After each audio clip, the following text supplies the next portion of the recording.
الحمد لله وكفى وسلام على عباده الذين اصطفى خصوصا على أفضل الأنبياء نبي الأرض والسماء وعلى آله الكرماء وأصحابه الرحماء أما بعد فأعوذ بالله من الشيطان الرجيم بسم الله الرحمن الرحيم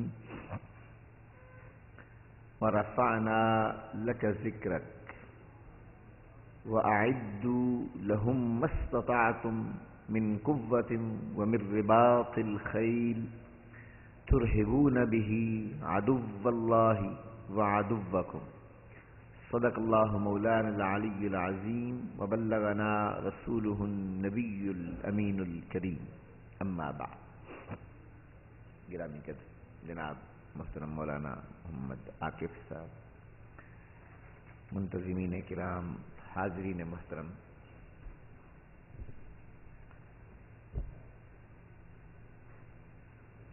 سات دن ہم نے اپنے آقا و مولا صلی اللہ علیہ وآلہ وسلم کی بارگاہ میں سانجھے جذبوں کا نذرانہ پیش کیا،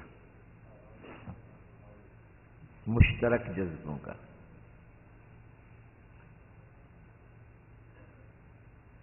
آج ان جذبوں کا نچوڑ یہاں موجود ہے، یہاں حاضر ہے۔ کبھی کبھی بڑے خاص اہتمام سے کسی خاص مقصد کے لیے قدرت ایک چھانٹی کرتی ہے، انتخاب کرتی ہے۔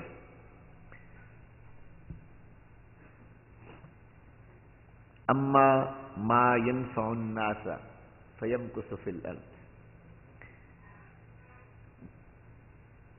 نظریہ ارتقاء کے لوگوں نے، ڈارون نے سروائیول آف دا فٹسٹ کا اصول پیش کیا کہ جو کائنات کے ماحول میں، تقاضوں میں، مشکلات میں، رکاوٹوں میں، مزاحمتوں میں، ناموافق نامناسب حالات میں اپنے باقی رہنے کی صلاحیت دکھا دے، قدرت اسے باقی رہنے دیتی ہے، باقیوں کو مٹا دیتی ہے۔ قرآن نے بہت پہلے اصول دیا تھا، اما الزبد فیذهب جفاء، جو جھاگ کی طرح بلبلے اٹھتے ہیں، جذبوں کے ہوں، ایمان کے ہوں، محبت کے ہوں، اتباع کے ہوں، وقتی ہوں، لمحاتی ہوں، عارضی ہوں، عبوری ہوں، کسی کی تحریک ترغیب کے تحت ایک جوش، اشتعال، ہیجان میں ابھر آئے ہوں، جب قدرت بڑا کام لینا چاہتی ہے تو ان بلبلوں کو چھانٹتی ہے۔ اما ما ينفع الناس، جو لوگ ماحول کے لیے، دنیا کے لیے، وقت کے لیے، موسموں کے لیے، مشن کے لیے، مقصد کے لیے، کاز کے لیے، نصب العین کے لیے، تحریک کے لیے، انقلاب کے لیے، جد و جہد کے لیے، حرکت کے لیے، تسلسل کے لیے، بقا کے لیے نفع بخش ہوں۔ کیا ہوں؟ نفع بخش، جن کے وجود میں اللہ تعالیٰ نے دوسروں کے لیے، ان کے اپنے لیے، کبھی کبھی انسان اپنے لیے بھی بے فائدہ ہوتا ہے، گھر کا نہ گھاٹ کا، اپنے لیے بھی بے فائدہ، اپنے لیے بھی کخ نہیں کیتا، اپنے لیے بھی نفع بخشو۔ اپنے لیے نفع بخشی کیا ہے؟ اپنی آخرت، اپنی دنیا کو سجانے، سنوارنے، نکھارنے کے لیے۔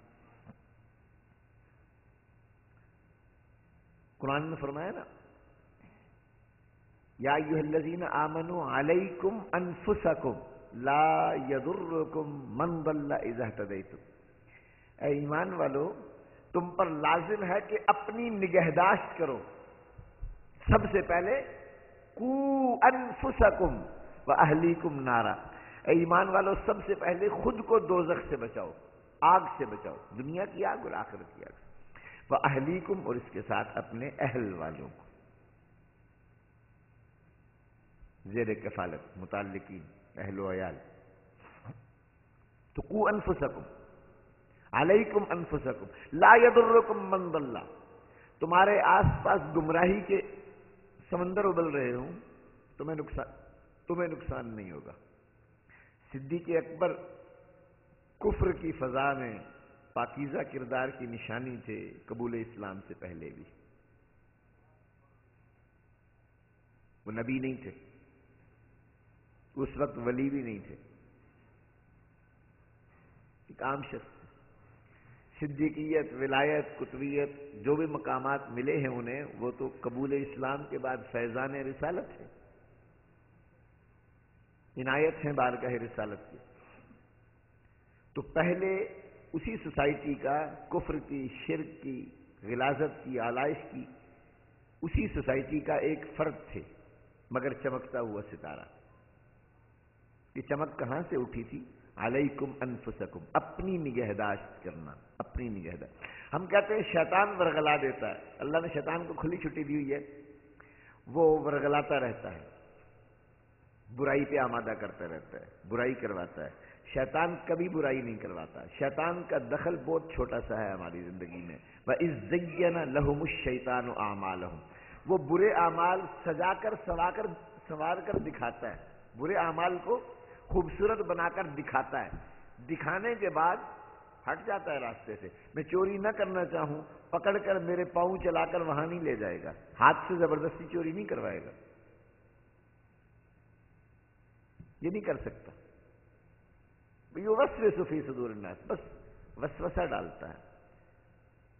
یہ کام ہم خود کرتے ہیں، اچھا برا۔ میری کتاب ہے 5 منٹ زندگی کے لیے، اسی نقطے پر ہے، سارا ارتکاز اسی پر ہے، پوری کتاب اسی پر ہے کہ اپنی اصلاح کا وہ مطلب خالص مذہبی سٹائل نہیں ہے، جدید ترین جو علوم ہیں نفسیات کے، بیہیورل سائنسز ہیں، تھراپیوٹک سائنسز، تھراپی، علاج، تربیت اپنی کیسے کی جائے، اپنی اصلاح کا راستہ 5 منٹ ہر روز نکالنے۔ ہم زیادہ وقت نہیں لیتے ہوتے، تقریر سنانے کے لیے زیادہ وقت لے لیتے ہیں، زندگی سنوارنے کے لیے بہت تھوڑا وقت چاہیے۔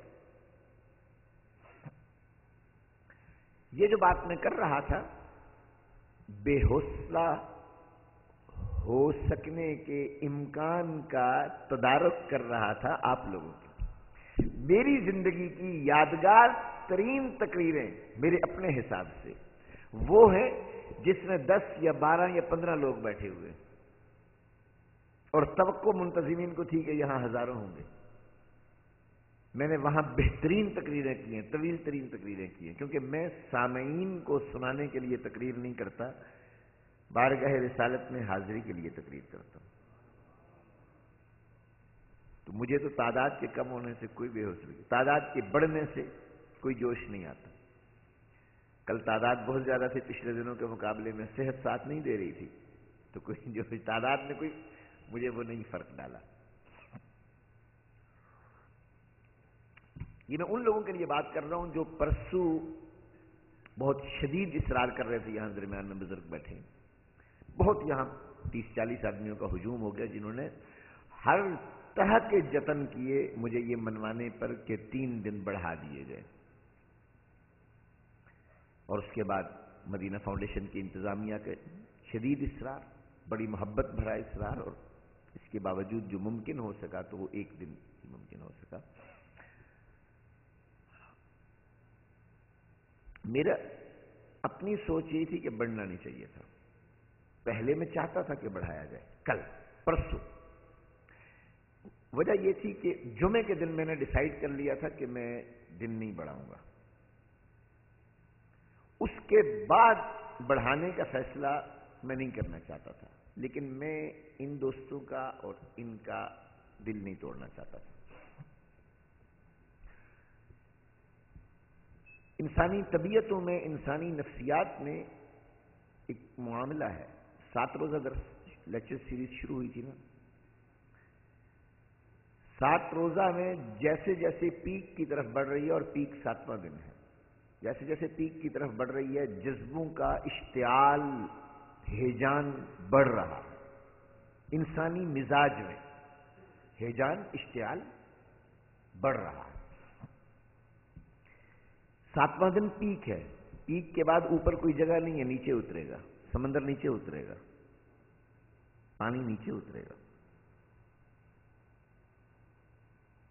کل اسی لیے میں نے لائحہ عمل کے سوالوں پر ایک ہی بات کی تھی کہ یہ لائحہ عمل ہم 7 کروڑ نکات پر محیط آپ کو دے دیں، اور دے سکتے ہیں، 7 کروڑ ویسے ہی نہیں کہہ رہا ہوں، 7 کروڑ نکات پر محیط لائحہ عمل، اور اللہ کی مہربانی سے ایسا لائحہ عمل، ایسا طریقہ عمل جس میں ہینگ لگے نہ پھٹکڑی اور رنگ چوکھا آئے، یعنی نہ آپ کو تکلیف اٹھانی پڑے، نہ درد سہنا پڑے، نہ قربانی دینی پڑے، اور کائنات کی تاریخ میں ناموس رسالت کے تحفظ کی برکتوں کا آسمان تک چمکتا ہوا نور کا تاج آپ کے سروں پہ سجا رہے۔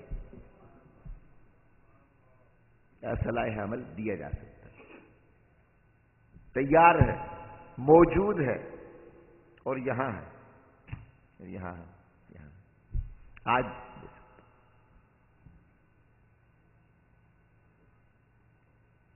دوستوں نے دن میں امہ فاؤنڈیشن کے ساتھی، حالانکہ میرے پاس ٹائم نہیں تھا، آج بڑا مشکل تھی، لیکن یہ تشریف لائے اور 3-4 گھنٹے انہوں نے لیے، اور انہوں نے مجھے پابند کیا، مجبور کیا کہ نہیں، کچھ پیغام، کچھ لائحہ عمل دینا چاہیے۔ کل شام کو مدینہ فاؤنڈیشن کے دوستوں کے سامنے بھی بات ہوئی کہ کچھ لائحہ عمل میں دوں گا۔ لائحہ عمل کے ساری چیزیں جتنی بھی گن لیں گے، ان سب کی جان اور جوہر ایک ہی چیز ہے۔ جذبہ قائم ہے آپ کا تو سارے عمل قائم ہے، ساری جد و جہد قائم ہے، وجود قائم ہے۔ قرآن حکیم کی جو بات میں نے شروع کی تھی، اس کو کر دوں، اور میں ضرور کہوں گا کہ اگر یہ ڈاکٹر کاشف صاحب 5 منٹ زندگی کے لیے کتاب کا اگلا ایڈیشن چھاپ دیں کچھ عرصے میں، وہ ضرور آپ حاصل کریں، کیونکہ وہ آج کے عہد کی سب سے بڑی تشخیص میرے نقطہ نظر سے یہی ہے کہ ہماری زندگی میکنائز ہو گئی ہے، ایک مشینی سانچے میں ڈھل گئی ہے۔ ہم سنتوں پر عمل کرتے ہیں ایک لگے بندے رسمی عادت کے طریقے پر، عادت بن گئی ہے نماز پڑھنے کی تو نماز پڑھ رہے ہیں، ورنہ ہر نماز ہمیں تڑپائے، ہر نماز ہمیں رلائے۔ اللہ تعالیٰ تو کہتا ہے ان الصلاۃ تنہا عن الفحشاء، جب بھی تم نماز میں کھڑے ہوگے تمہارے وجود میں کوئی ایک ناپسندیدہ نئی چیز چمکے گی، اور نماز سے فارغ ہوگے تو اس ناپسندیدہ چیز کو تمہارے وجود میں سے کھرچ کر نکال چکی ہوگی نماز۔ ہر نماز تنہا ہے نا، ان الصلاۃ تنہا۔ ہر بار اللہ اکبر تکبیر تحریمہ کہتے ہوئے ہمارے اپنے حواس کی ساری کائنات میں، ہمارے دل کے پردے پر، کینوس پر ایک جھلک ابھرنی چاہیے، ہمارے اپنے وجود کی گہرائیوں میں چھپی ہوئی ایک حد سے زیادہ اس آلائش کا جو آج کی نماز کے ذریعے رب العزت ہمارے وجود میں سے کھرچ دینا چاہتا ہے۔ نماز بے اثر بے ثمر تو نہیں ہے۔ صلو کما رأیتمونی، جب حضور اکرم صلی اللہ علیہ وسلم نے فرمایا تھا کہ تم ہر نماز میں یہ تصور باندھو کہ آقا کس طرح نماز پڑھتے تھے، جب یہ تصور بند جائے گا تو پھر اللہ کا حکم اتر آئے گا، یتلو علیہم، نماز میں تلاوت تم کر رہے ہوگے قرآن کی، اور یہ تلاوت تمہاری زبان سے تمہارے دل تک مصطفیٰ کی سیرت منتقل کرے گی۔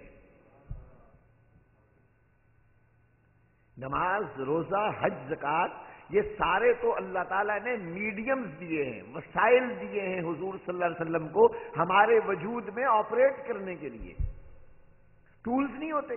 بلا تمثیل بلا تشبیہ میں مجبور ہوں بات سمجھنے کے لیے کہ اگر آپ کے گاڑی کا انجن خراب ہو گیا ہے یا آپ کے دل میں بائی پاس کی ضرورت ہے تو سرجن اسپیشلسٹ آپریٹ کرے گا، آپریٹ کرنے کے لیے کچھ ٹولز چاہیے ہوں گے اسے، وہ ٹولز آپ کے وجود میں آپریٹ کرنے کے لیے سیزر تب استعمال کرے گا جب آپ کو مکمل طور پر یا جزوی طور پہ آپ کو بے ہوش کر لیں. لوکل اینستھیزیا یا مکمل اینستھیزیا. بے ہوش کر دے آپ کو. بے ہوش کرنے کا کیا مطلب ہے؟ آپ اپنے وجود کے سارے حواس سے خود کو توڑ لیں اور جس ماحول میں وہ آپ کو لے جا رہا ہے وہاں اسے آپریٹ کرنے دیں، اس میں گم ہو جائیں. یہ کام آپ جاگتے ہوئے بھی کر سکتے ہیں، جاگتے ہوئے بھی کر سکتے ہیں، اور بے ہوشی کا انجیکشن لگنے کے بعد بھی ہو جاتا ہے. جاگتے ہوئے کیسے کرتے ہیں؟ ٹرانسینڈنٹل میڈیٹیشن، ماورائی مراقبہ، جس میں آپ کی شخصیت ٹرانسفارم ہو جاتی ہے. آپ خود اس ماحول میں موجود نہیں رہتے جس ماحول میں پہلے تھے. اگر تکبیر تحریمہ کہنے سے پہلے کا ماحول اور تکبیر تحریمہ کہنے کے بعد کا ماحول ایک ہے تو پھر نماز کی عادت دہرا رہے ہیں، نماز نہیں ادا کر رہے. احرام باندھنے سے پہلے ہم جس دنیا میں سانس لے رہے تھے، احرام باندھنے کے بعد بھی خدا نے اس زمین کا وہ جو سلائی کا عمل تھا وہ بھی اتار دیا. کوئی اس میں استعمال نہیں ہوا. انسلا سوٹ، انسلا کپڑا. کیوں؟ 2 چادریں. فرمایا بندے قبر کا لباس ہے 2 چادریں. قبر کا لباس، رنگ بھی سفید. حضور اکرم صلی اللہ علیہ وسلم نے احرام کے لیے، حالانکہ حج کے 5 دنوں میں اس احرام کے میلے ہونے کے چانسز بہت ہیں، اور ان دنوں میں آپ احرام دھوتے رہیں، یہ کریں وہ کریں، تبدیل کریں، کتنی بڑی مشکل صورتحال پیش آ سکتی ہے. تو کہ رنگین ہو جاتا سفید. احرام ہمیں اس دنیا سے کاٹ کر ایک ماورائی دنیا میں پہنچانے کا سمبولک عمل ہے، ایک علامتی عمل ہے کہ آپ خود کو ٹرانسفارم کر دیں. حدیث پاک حضور اکرم صلی اللہ علیہ وسلم نے فرمایا جب بندہ اپنے گھر کی دہلیز پر قدم رکھتا ہے تو اس کے ساتھ چھپی ہوئی پوشیدہ دنیا سے، ہڈن ورلڈ سے، انویزیبل ورلڈ سے 2 عناصر ساتھ کھڑے ہو جاتے ہیں. اور یہ میں اندازہ لگا رہا ہوں کہ ایک بائیں طرف اور ایک دائیں طرف. اگر گھر کی دہلیز پر قدم رکھتے وقت، گھر کے دروازے کھلنے کے بعد اندر قدم رکھتے وقت اسے رسول اللہ یاد رہے اور اللہ یاد رہا، بسم اللہ والسلام علی رسول اللہ، یہ الفاظ پڑھ دیے اس نے، اللہ کا نام لیا اور حضور کا نام لیا، اور پھر اس کے بعد آف کورس گھر والا کوئی سامنے ہے تو اس پر سلام تو اندر داخل ہونے کے بعد کرے گا ہی. اگر اللہ کو یاد کیا اور رسول کو یاد کیا تو جو بائیں طرف تھا شیطان، وہ اپنے چیلوں کو ساتھ لے کے آیا ہوا تھا. وہ کہتا ہے اے میری ذریت یہاں سے واپس چلو، اس گھر میں نہ ٹھکانا ہے ہمارا اور نہ کھانا ہے آج رات کو. اور فرشتہ کہتا ہے آؤ اس گھر میں ہماری ضیافت بھی ہے اور ہمارا قیام بھی ہے. اور اگر آپ اللہ کا نام پکارے بغیر، اچھا یہ اونچے نہیں پکارنا ہوتا، دل پکارے تو پکارا، چاہے زبان نہ پکارے. اور اگر آپ نماز کے لیے کھڑے ہو کر اونچی اونچی آواز میں نیت پڑھ رہے ہیں، نیت کی 30 نماز دی نماز پڑھی تو ہے، نیت کرتا ہوں اس نماز کی نماز پڑھتا ہوں خاص طور سے اللہ تعالیٰ کی، نیتیں کر رہے ہیں آپ، اور نماز ظہر کی تھی اور آپ کہتے ہیں 4 رکعت نماز فرض اثر. ایسا ہوتا ہے.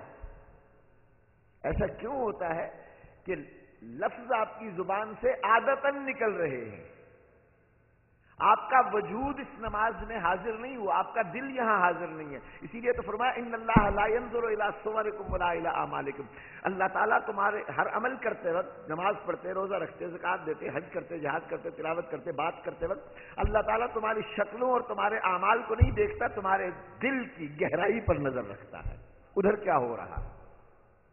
ہم کہتے ہیں لے میرے رب اسی نماز لے کے آ گئے، رب کہتا ہے یہ نماز دل بھی لے کے آئے ہو کہ نہیں؟ دل بھی لے کر آئے ہو. اور اس دل میں کیا چیز دیکھ رہا ہوتا ہے؟ سانسوں میں مصطفیٰ کا تصور، دھڑکنوں میں ان کی یاد. جذبوں میں ان کی چاہت اور اہتمام عمل میں ان کی سنت، یہ دیکھتا ہے۔ اگر یہ موجود ہے، میں نے اس دن ایک جملہ کہا تھا کہ اللہ تعالیٰ ہم سے نماز اس لیے نہیں پڑھوانا چاہتا کہ وہ زمین پر ہمیں اپنی پیشانی رگڑوانا چاہتا ہے یا ہمارے ماتھے پر محراب بنا ہوا دیکھنا چاہتا ہے۔ اس سے اس خدا کو کیا غرض ہے؟ وہ اس ماتھے پر سجے محراب میں محمد کی برکت دیکھنا چاہتا ہے۔ چہرے پر بال دیکھنے کے لیے داڑھی نہیں رکھوا رہا، ان بالوں میں مصطفیٰ کی حرارت دیکھنا چاہتا ہے۔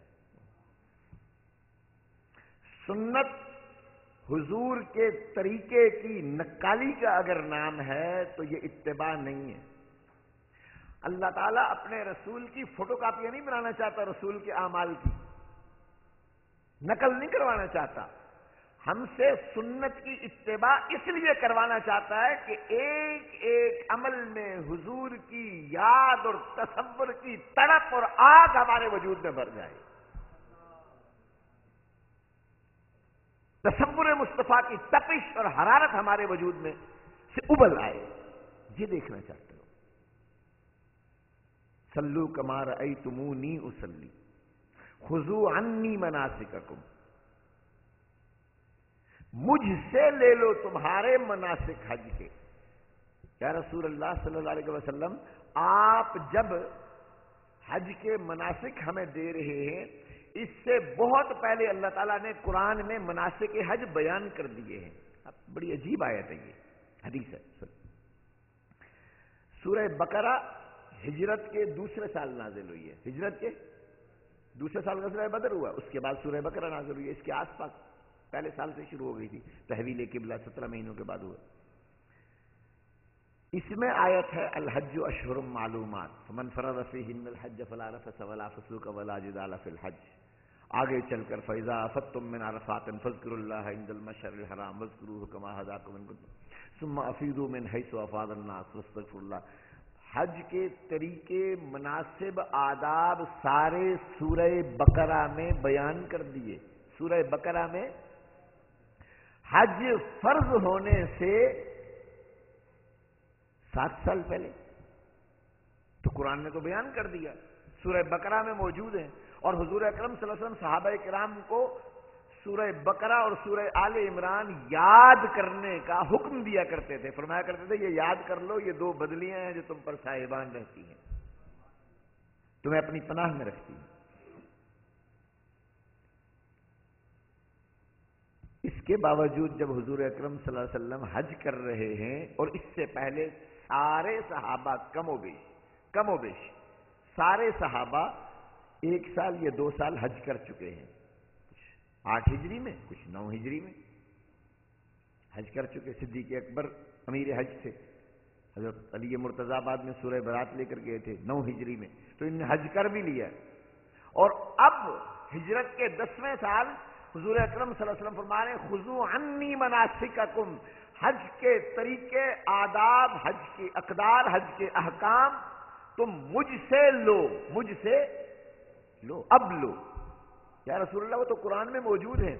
فرمایا قرآن سے جو چیز تم نے لی، مجھ سے نگاہ ہٹا کر وہ قرآن نے تمہیں نہیں دی، وہ ایسے ہی ہے جیسے قرآن عیسائیوں نے پڑھا یا یہودیوں نے پڑھا۔ قرآن بطور کتاب خدا نے تمہیں نہیں دی، بطور الفاظ کے تمہارے لیے نہیں اتارا۔ اگر یہ اتارا ہوتا تو یہ کبھی نہ کہتا یتلو علیہم آیاتہ، قرآن محمد تلاوت کرتے ہیں صلی اللہ علیہ وآلہ وسلم ان سب لوگوں پر تلاوت فرماتے ہیں، اور فرمایا تلاوت بھی ایسی والذین آتیناہم الکتاب یتلونہ حق تلاوتہ، جنہیں میں نے کتاب دی ہے قرآن، وہ اس کی تلاوت اس طرح کرتے ہیں جیسے اس کی تلاوت کا حق ہے۔ کیا ہے اس کا مطلب؟ خدا ایسی تلاوت قبول نہیں کرتا جو حق کا تلاوت ہی نہ ہو، جو تلاوت جس میں تلاوت کا حق ادا نہ کیا جائے۔ حق کیسے ادا ہوتا ہے یا اللہ؟ اللہ تعالیٰ فرماتا ہے کہ پڑھ لو قرآن ہی میں نے بتا دیا حق کیسے ادا ہوتا ہے۔ اللہ نزل احسن الحدیث کتابا متشابہا، میں نے کائنات کی سب سے بہترین کلام اتارا ہے، یہ بہترین کتاب اتاری ہے۔ متشابہا، ان میں متشابہ آیات بھی ہیں جن کے معنی تمہیں نہیں آئیں گے۔ بولیے یہاں یہ کیوں الفاظ چھوڑے ہیں؟ متشابہا، مثانیہ، مکررات کی ہیں، ڈبل، دوبارہ۔ متشابہا یا اللہ یعنی جن کے ترجمہ، جن کے معنی تمہیں معلوم نہیں ہوں گے، جب وہ آیات بھی پڑھو، جب ان آیات کی تلاوت بھی کرو جنہیں پتہ نہیں کہ خدا کیا کہہ رہا ہے، پرائی زبان کے الفاظ دہرا رہے ہیں، تو ان الفاظ کی تاثیر ایسے ہونی چاہیے تقشعر منہ جلود الذین یخشون ربہم، تمہارے وجود میں خشیت تو پہلے پیدا ہو جائے اور رونگٹے کھڑے ہو جائیں، تمہارے جلد تمہاری پھٹنے لگ جائے، لرزنے لگ جائے۔ یہ اللہ تعالیٰ کہہ رہا ہے ثم تلین جلودہم، پھر یہ جلد نرم پڑ جائے۔ یہ تو کیمیکل ریئیکشن ہے، بایو کیمیکل، سمجھ میں آیا؟ گویا ہماری بایو کیمسٹری میں کوئی سڈن چینج آنی چاہیے، بہت بڑی چینج، ایسی جو اندر وجود کی گہرائیوں پہنائیوں میں آئے گی تو ہمارے جلد پر بھی ظاہر ہو جائے گی۔ ثم تلین جلودہم وقلوبہم الی ذکر اللہ، صرف جلد ہی نرم نہیں پڑنی چاہیے، دل بھی نرم پڑنا چاہیے۔ اور یہ یہیں پر نہیں کہا اذا تتلی علیہم آیاتنا یخرون للاذقان ویبکون ویزیدہم خشوعا۔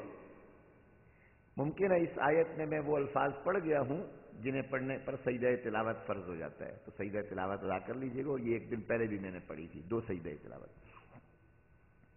حالانکہ میں نے پوری نہیں پڑھی ہے، ٹکڑے پڑھے ہیں اس کے۔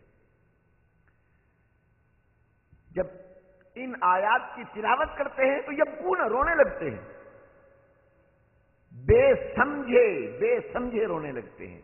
مجھے بتائیے یہ کوئی تبدیلی کہیں سے اترتی ہے نا، کہیں سے ابھرتی ہے نا، پیدا ہوتی ہے، کیوں نہیں پیدا ہو رہی؟ اللہ تعالیٰ نے یہاں یہ نہیں کہا ہے کہ جب وہ قاری عبد الباسط سے یا قاری خلیل حسری سے یا قاری غلام رسول سے یا قاری محمد صداقت سے یا صداقت علی سے یا قاری دیگر فلاں اور قاری فلاں سے سنے تو تب ان کے رونگٹے کھڑے ہو جائیں گے۔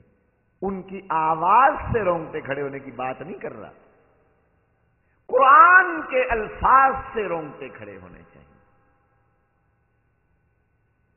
اور جب شب کی تنہائیوں میں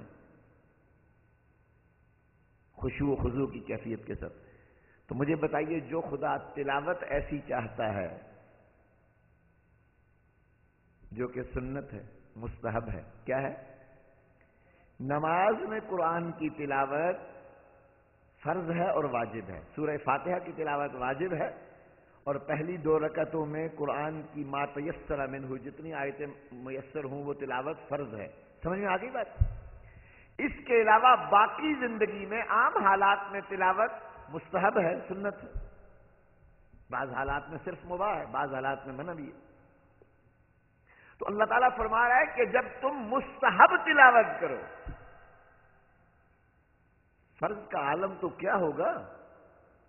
فرض کا عالم کیا ہوگا جب تم اپنی مرضی سے just as a layer act, as a layer event, as a player event, جب تم سستا رہے ہو، پرسکون ہو، آرام کر رہے ہو، دن بھر کے کام کاج سے تھکے ٹوٹے ہو، اور ٹی وی دیکھنے کے بجائے تمہارا مزاج یہ ہے کہ ہم قرآن کی تلاوت کر لیتے ہیں، اور تم قرآن پڑھ رہے ہو، بھائی قرآن ہاتھ میں نہ ہو، حافظ صاحب لیٹ کر پڑھ سکتے ہیں کہ نہیں؟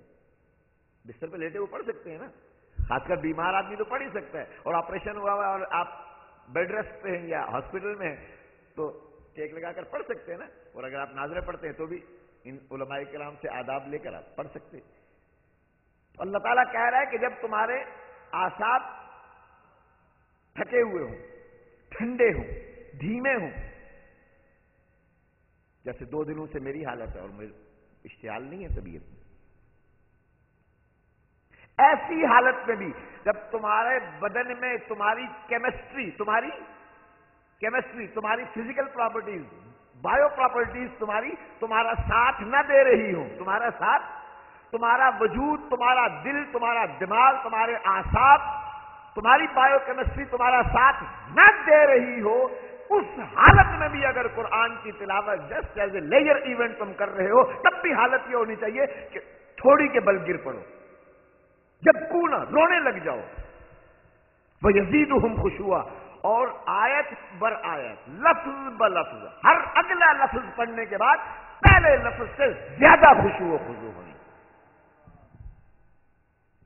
اس کا مطلب اگر پہلا لفظ پڑھنے کے بعد جو خشیت پیدا ہوئی ہے، جو آنسو نکلے ہیں، اگر اگلے لفظ کی تلاوت میں آنسو بڑھے نہیں ہیں، گہرائی بڑھی نہیں ہے، جذبہ بڑھا نہیں ہے، جوش بڑھا نہیں ہے، شوق بڑھا نہیں ہے، انس بڑھا نہیں ہے، ہیبت بڑھی نہیں ہے، جلال بڑھا نہیں ہے رب ذوالجلال کا، اور رقت اور عاجزی اور بندگی کا شعور بڑھا نہیں ہے، تو رب کہتا ہے تم نے تو ایک ہی لفظ پڑھا، اگلا لفظ پڑھا ہی نہیں ہے۔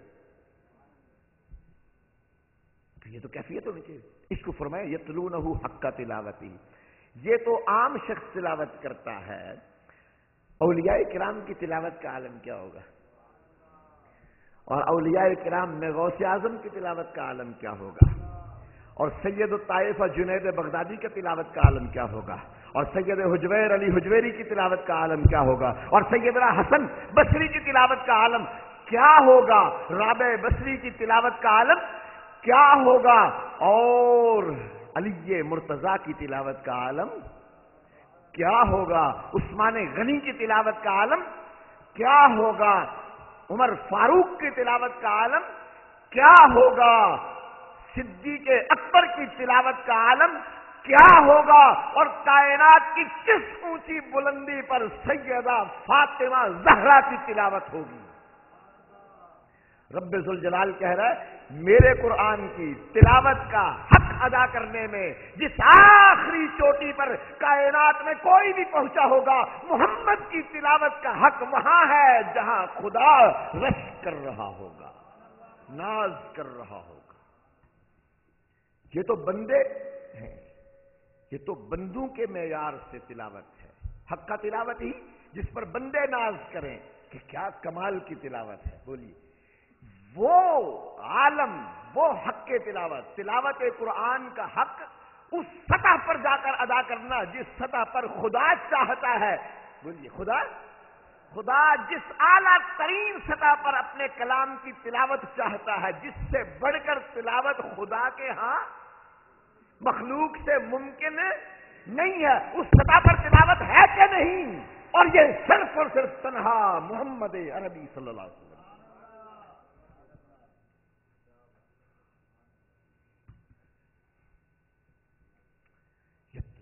حق کا تلاوت، اور رب ذوالجلال کہتا ہے یہ تلاوت جب مصطفیٰ فرماتے ہیں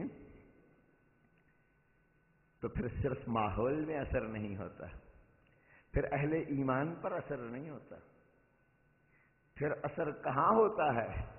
جو تلاوت کرنے والے کو نہیں مانتے، جو اس کے قتل کی تدبیریں کرتے ہیں، جو اس کی جان کے دشمن ہیں، جو اسے گالیاں دیتے ہیں، جو اس قرآن کو من گھڑت کتاب کہتے ہیں، جو اس کے لفظ کے باغی ہیں، اور جو قرآن اتارنے والے کو مانتے نہیں ہیں، اس کے مقابلے میں اپنے ہاتھوں سے خدا بنا کر ان کی پوجا کرتے ہیں، جو اس کے وجود کو نہیں مانتے، وہ سب ان کا عالم یہ ہوتا ہے کہ دن کو قرآن اور مصطفیٰ اور خدا کے ساتھ ٹکرانے کی جد و جہد کرتے ہیں، اور رات ہوتی ہے تو رت جگے ان کا نصیب بن جاتے ہیں، مصطفیٰ کے گھر کی دیوار کے باہر کھڑے ہو کر ساری رات تلاوت سنتے ہیں۔ کفر کے سرغنے اس تلاوت کا عالم۔ انصاف کیجئے، مصطفیٰ کی تلاوت سننے کے بعد نہیں آیا کرتے تھے، وہ اپنے گھروں سے، یہ امیہ تھے اور کون سے، ابو جہل بھی شاید ان میں شامل تھا،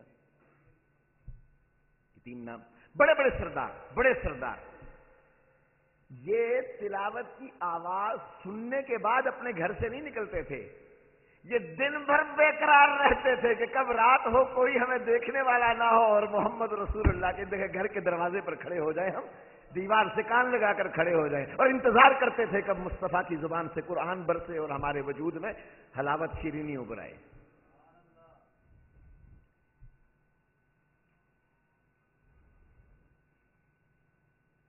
مجھے بتائیے، کوئی درخت، کوئی پتا، کوئی ذرہ، کوئی قطرہ، کوئی پھول، کوئی کرن، کوئی اجالا، کوئی فرشتہ، کوئی ستارہ، کوئی سیارہ، لوح و قلم، عرش و کرسی، کیا اس لمحے اپنے وجود کی ساری سماعتیں مصطفیٰ کے علاوہ کسی اور طرف لگا کے بیٹھے ہوں گے جب مصطفیٰ قرآن پڑھتے ہیں؟ بھئی اللہ تعالیٰ نے انبیاء کرام کا تذکرہ قرآن میں کیوں کیا ہے؟ اس پر میں نے بہت تفصیل سے بیان بھی کیے ہیں، لکھا بھی ہے۔ ایک بار میلاد کے حوالے سے بات تھی کہ بھئی اللہ تعالیٰ ہمیں آدم علیہ السلام کے قصے سنا رہا ہے، موسیٰ علیہ السلام کے قصے سنا رہا ہے، عیسیٰ علیہ السلام کے قصے سنا رہا ہے، اور یہ قصے سننے کے بعد جب ہمارے وجود میں ان کی محبت پیدا ہوتی ہے اور ہم تورات لے کر بیٹھ جاتے ہیں مسجد نبوی میں، تو اللہ تعالیٰ اپنے رسول کو بھیج دیتا ہے کہ جاؤ دیکھو عمر کیا کر رہا ہے۔ اور حضور اکرم صلی اللہ علیہ وسلم تشریف لاتے ہیں اور پوچھتے ہیں عمر کیا پڑھ رہے ہو میری مسجد میں بیٹھ کر؟ عرض کیا یا رسول اللہ قرآن میں اترا تھا، آیت آئی تھی انا انزلنا التوراۃ فیہا ھدی و نور، ہم نے تورات اتاری ہے، قرآن کی آیت ہے، ہم نے تورات اتاری، اس میں ہدایت بھی ہے اور نور بھی ہے، تو میں لے آیا ہوں کہیں سے مل گئے تھے چند صفحے کے، اس میں ہدایت اور نور دیکھوں۔ چہرہ انور پر غضب کے آثار ظاہر ہوئے اور فرمایا بعد محمد، کیا محمد کے کائنات میں چمک جانے کے بعد کوئی اور آفتاب ہدایت اور نور کی کوئی کرن دنیا میں کسی کو دے سکتا ہے؟ بعد محمد، کیا محمد کے آنے کے بعد خدا کی تلاش کہیں اور ممکن ہے؟ خدا کی جستجو کہیں اور ممکن ہے؟ مجدد الفسانی سے کسی نے پوچھا آپ اولیاء کے سردار، سیدنا جنید بغدادی سے، کس سے؟ سید الطائفہ، گروہ اولیاء کے سردار، یہ یاد رکھیے گا ان سب کے سردار ہیں، حضور غوث اعظم کے بھی سردار ہیں، سید حجویر کے بھی سردار ہیں، داتا گنج بخش ان کے مریدوں کے مریدوں کے مریدوں میں سے ہیں، انہی کے سلسلے پر ہے۔ حضرت جنید بغدادی قدس سرہ العزیز کے پاس کوئی آیا اور پوچھا، اور حضرت جنید بغدادی فرمایا کرتے تھے علمنا ھذا مشید بالکتاب والسنہ، میرے ایک ہاتھ میں کتاب ہے، ایک میں سنت ہے، اور سارا تصوف کا علم جو ہمارے وجود سے نکل رہا ہے قرآن سے نکل رہا ہے اور سنت سے نکل رہا ہے۔ ذرا سنیے تو صحیح قرآن اور سنت کا اس علم کا نچوڑ کیا ہے؟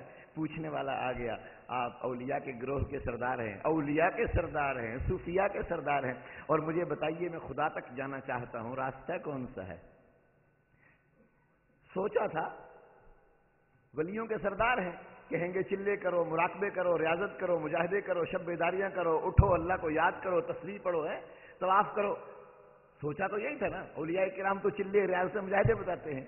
خدا نے فیصلہ کروایا، وہ اسی سائل کو لے کے آیا تھا اور مجدد جنید بغدادی سے جواب سنوا رہا ہے۔ کہنے لگے لے سن لے دنیا والو، آپ چونکہ سارے اولیاء کرام کو میری دہلیز پر سر جھکانے کا خدا نے انڈیا دے رکھا ہے، تو مجھ سے پیغام تصوف دنیا تک پہنچنا ہے، پیغام تصوف دنیا تک پہنچنا ہے۔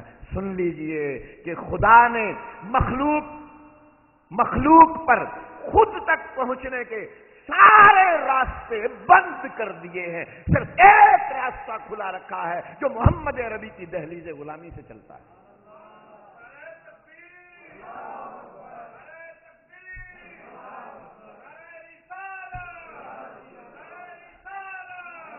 حقیقت بندگی کی راہیں مدینہ طیبہ سے گزریں، ملے نہ اس شخص کو خدا بھی جو تیری دہلیز پر نہ ٹھہرے، چلے نہ ایمان ایک قدم بھی اگر تیرا ہم سفر نہ ٹھہرے، تیرا حوالہ دیا نہ جائے تو زندگی معتبر نہ ٹھہرے۔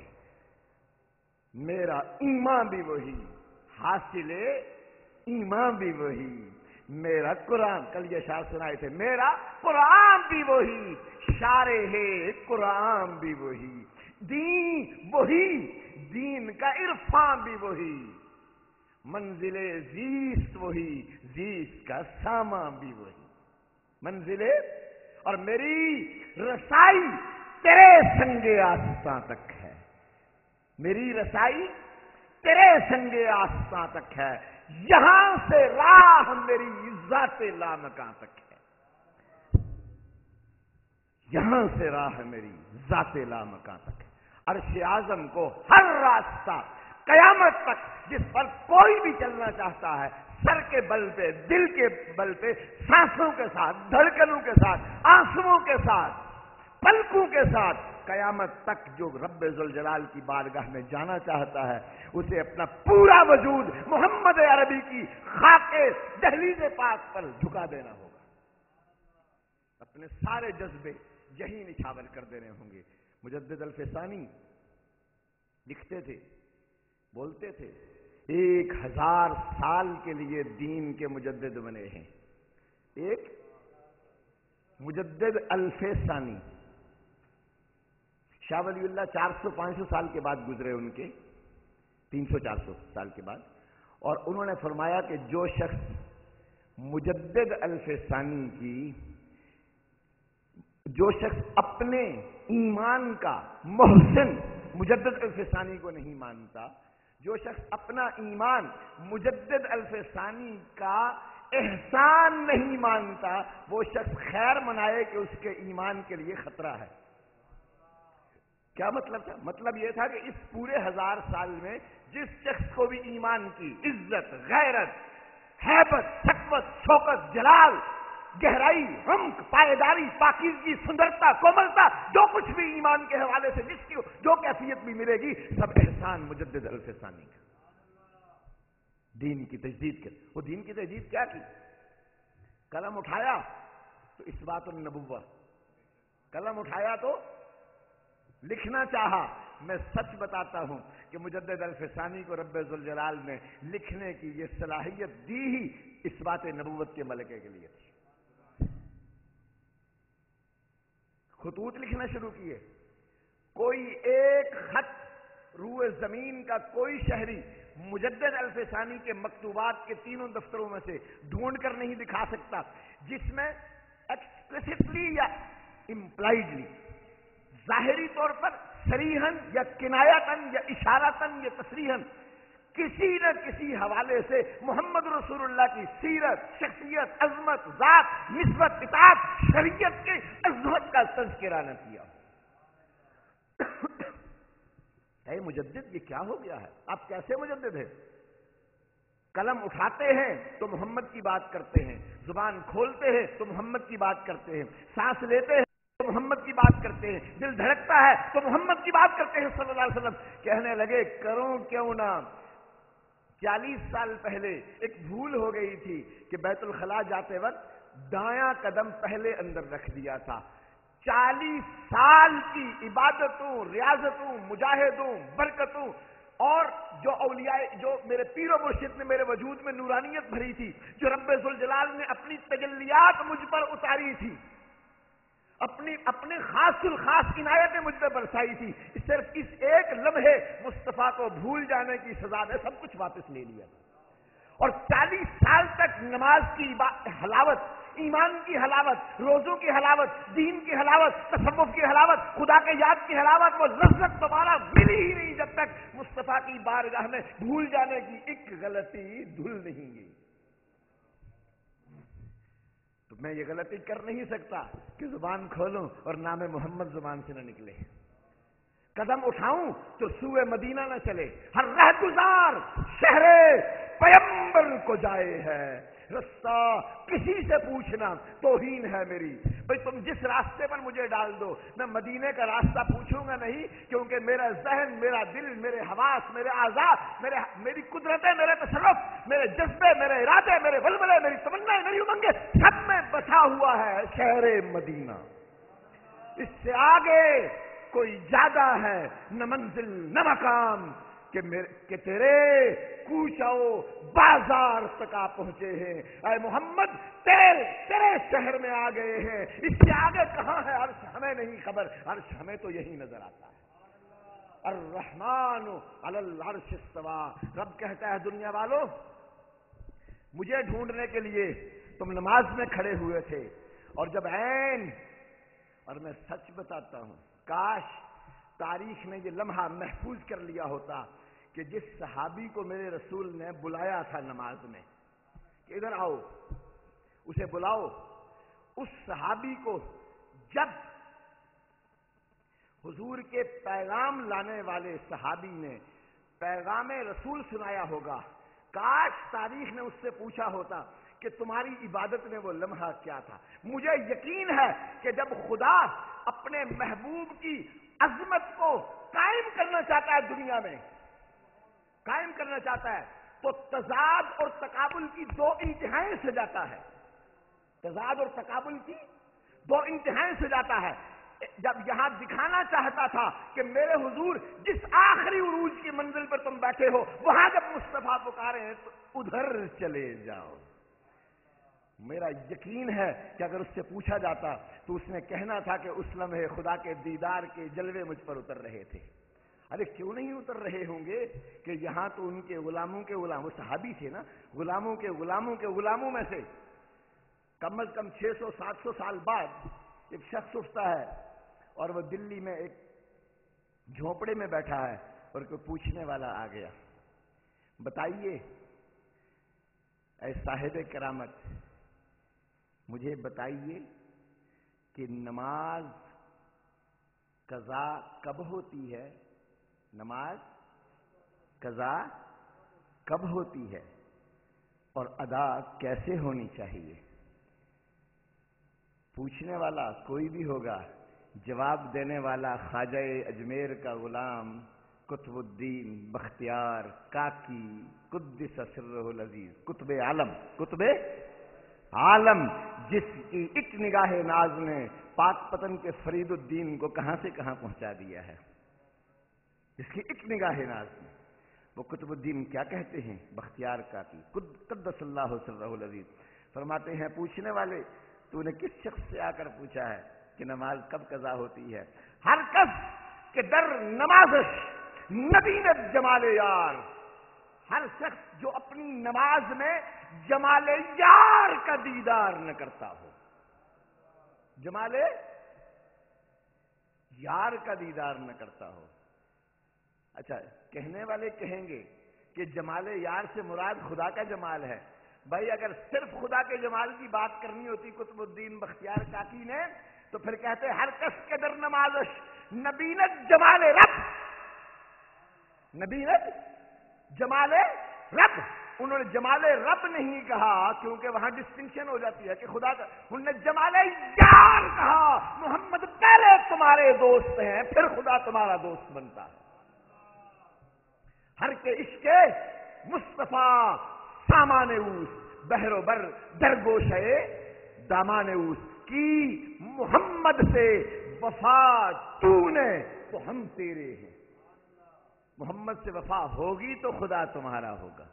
وَلَوْ أَنَّهُمْ إِذْ ظَلَمُوا أَنفُسَهُمْ جَاءُوكَ، جب محمد کہیں گے میں نے اسے قبول کر لیا، تب خدا کہتا ہے لے میں اس کے لیے رحمان بن گیا، غفار بن گیا۔ یہ مجھے نہیں کہا، تجھے نہیں کہا۔ وَلَوْ أَنَّكُمْ إِذْ ظَلَمْتُمْ أَنفُسَكُمْ فَأْتُوا إِلَى الرَّسُولِ، یہ نہیں کہا کہ اے دنیا والو جب تم خود پر ظلم کرو تو رسول کی بارگاہ میں آ جاؤ، ورنہ کیا ہونا تھا، میں نے خود پر ظلم سے جانا تھا، عمرے کا ٹکٹ کہیں سے قرآن اندازی میں نکلتا اور میں مدینہ پہنچ جاتا اور میں کہتا کہ میں تو آ گیا۔ خدا نے کہا بات تمہارے آنے کی نہیں ہے۔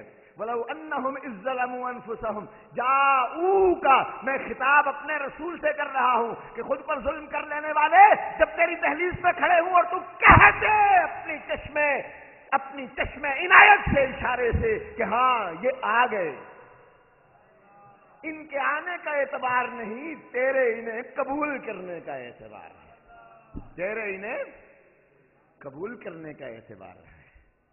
جب تو انہیں قبول کر لیتا ہے تب میں ان کا بن جاتا ہوں۔